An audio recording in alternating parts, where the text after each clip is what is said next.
Israel के साथ जारी जंग के थम जाने के बाद ईरान का बड़ा कबूलनामा सामने आया है। ईरान ने पहली बार माना है कि रविवार को अमेरिकी हमले में देश के न्यूक्लियर प्लांट्स को भारी नुकसान पहुंचा है। ईरान के विदेश मंत्रालय के प्रवक्ता इस्माइल बागेई ने बुधवार को अपने 3 न्यूक्लियर प्लांट्स फोर्डो, नतांज और इस्फहान को हुए नुकसान की पुष्टि की है।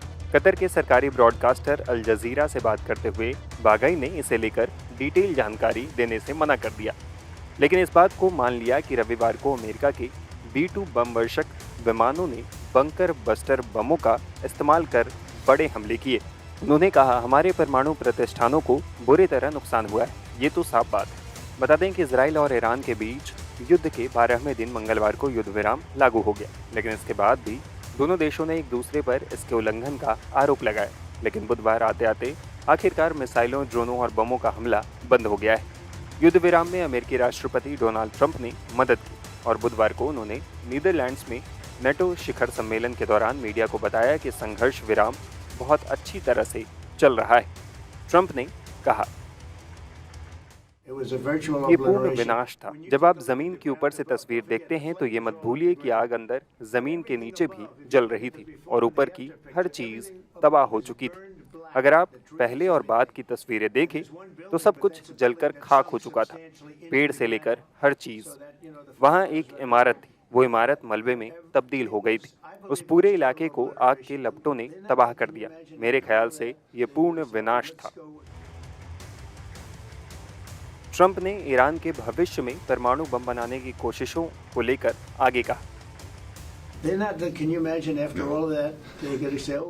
वह ऐसा करने की कोशिश नहीं कर रहे हैं। जरा सोचिए, इतना सब कुछ होने के बाद वो कहेंगे, ओह चलो अब बम बनाते हैं। आप जानते हैं भविष्य में ऐसा कोई दिन आ सकता है और फिर कोई और हमारी जगह लेगा और कहेगा ऐसा मत करो, और शायद ईरान ऐसा करेगा भी नहीं। मैं नहीं जानता, लेकिन वो न तो बम बनाएंगे और न ही यूरेनियम संवर्धन करेंगे। And technically they were right, but it just wouldn't have worked out very well. And they brought the planes back. They had gone on to another journey because there was a little bit of a violation. And I said, you got to get them back. अब आइए Iran और Israel के बीच हुए cease fire पर experts की राय जान लेते हैं। जो हमारे प्रधानमंत्री बोल रहे हैं एब्सोल्युटली 100% करेक्ट है। और ये पता चल गया है कि जिस तरीके से हमने हैंडल किया है इस सिचुएशन को, और पाकिस्तान एब्सोल्युटली और अमेरिका, वो तो बाई चांस है कि अमेरिका भी बीच में गिर गया क्योंकि उसने अपने बेसेस अपना सामान रखा हुआ था। वही स्थिति हुई है जो एग्जैक्टली कटार में हुई, यहाँ पे भी हो चुकी थी कि अमेरिका को पता चल गया कि अब भारत पीछे हटने वाला ही नहीं है, और उसने एकदम से और जिस प्रिसीजन से और जिस प्लानिंग से उसने अटैक किए इतने सारे बेसिस के ऊपर, खासकर नूर खां के ऊपर और खासकर चकलाला और ऑल द प्लेसेस के ऊपर, जो उसने जिस तरीके से अटैक किए हैं और जो नुकसान हुआ है। अब सुनने में आया है कि अमेरिका के अपने भी इंटरेस्ट वहाँ दबे हुए थे उनके ऑर्डिनेंस डिपो के अंदर, अंडरग्राउंड उसमें। तो इसको लेकर अमेरिका ने जो की ऐलान किया है, हाँ वो अब क्लियर हो गया दुनिया को कि ये भारत को पाकिस्तान ने अप्रोच किया था। अमेरिका ने उसको कहा था कि पाकिस्तान को कि करो, क्योंकि अमेरिका दबा हुआ था। ये देखिए बड़ी अजीब बात हो रही है इस समय। अमेरिका का जो है फेस है वो डाउन होता जा रहा है। अब हर जगह उन लोगों को पता चल गया है अमेरिका वो नहीं है जो बात करता है। हालांकि अमेरिका ने इनिशिएटिव जरूर दिखाया है और न्यूक्लियर, ईरान के न्यूक्लियर वेपन बेसिस को जरूर नष्ट किया है, पर बात पॉलिटिकल सिचुएशन उसकी अब वो जो फेस नहीं रह गया जो पहले होता था। को इसका उल्लंघन नहीं करना चाहिए। ईरान के विदेश मंत्री अब्बास अरागची ने पहले ट्वीट कर कहा था कि अब तक कोई समझौता नहीं हुआ, लेकिन बाद में उन्होंने एक बयान जारी करते हुए बताया कि अब सीज फायर लागू हो गया है।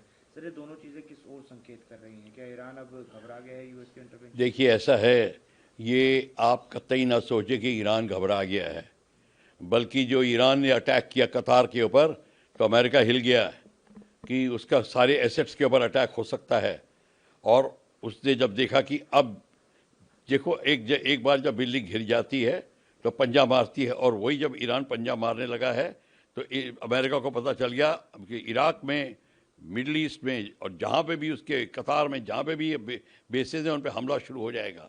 और हूती और हमास जो अभी संभले बैठे थे वो भी बीच में आ जाएंगे। तो इसलिए अमेरिका ने एकदम से वही ट्वीट किया कि मैं सीज फायर करवाना चाहता हूँ। खमीनी सीज फायर की इंतज़ार कर रहा था, पर वो फेस सेविंग के लिए कर रहा था। वो ये नहीं कि माफ़ी मांगेगा कुछ, पर वो चाहता था कि ऐसी जब हो बात, मतलब सांप भी मर जाए लाठी भी ना टूटे, लड़ाई भी रुक जाए, उसे माफ़ी भी ना मांगनी पड़े, और वही हुआ।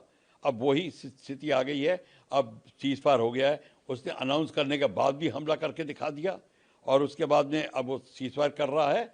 और उसके बाद में आप मान के चलिए कि खमीनी को भी पता चल गया है कि उसके भी दिन, पॉलिटिकल जो लाइफ है अब बड़ी कम रह गई है ईरान में, और वो भी किसी तरीके से खिसकना चाहता है सीन से।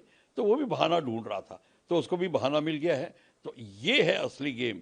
ये मत सोचिए कि ईरान डर गया है। हाँ, ईरान का नुकसान ज़्यादा हुआ है, ये मैं मानता हूँ, पर वो डरा नहीं। देखिए, ट्रंप ने सीज फायर ऐलान करके एक बहुत बड़ी डिप्लोमेटिक और जियोपॉलिटिकल जीत हासिल करी है अपने लिए सबसे पहले।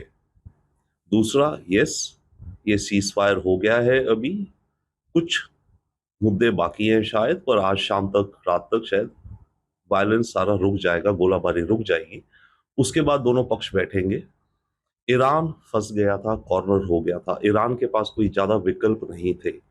ईरान के पास शायद आखिरी विकल्प फिर यही था कि सुसाइड मोड में चला जाता, कि खाड़ी के, मिडिल ईस्ट के सारे देशों में बमबारी करता, अमेरिकन बेसिस पे करता, और उन देशों को भी इस जंग में खींच लेता, सऊदी को, अरब एमिरेट्स को, बहरीन को। तो पूरा मिडिल ईस्ट एक तरह से जलना शुरू हो जाता।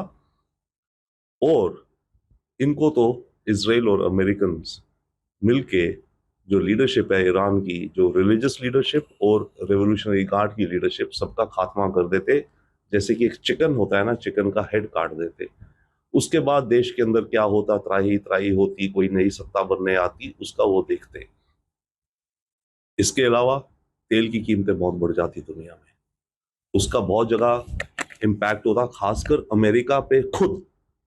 और ट्रंप अमेरिका में तेल की कीमतों को बढ़ना नहीं चाहते, क्योंकि उनका जो ट्रेड टैरिफ का अलग जंग चल रहा है, उसके चलते अमेरिका में महंगाई बढ़ रही है। और ट्रंप की शुरू से स्ट्रैटेजी ये थी कि टैरिफ के मामले से अमेरिका में अगर इन्फ्लेशन आता है, उस इन्फ्लेशन को कम करने के लिए वो ऑयल की कीमतों को कम रखेंगे। तो अगर ये जंग बढ़ती जाती, लंबा समय चल जाती, तो तेल की कीमतें बढ़ती, तो ट्रंप के अंदरूनी अपनी डोमेस्टिक इकोनॉमी में उनको परेशानी हो जाती। बट अदरवाइज ओवरऑल ये एक वाइज मूव है, मैं कहूंगा। सद्बुद्धि है, वाइज है, वायलेंस रुकना चाहिए। और ट्रंप ने मेरे विचार से अपनी इमेज, अपनी छवि को बहुत और बड़ा कर लिया है।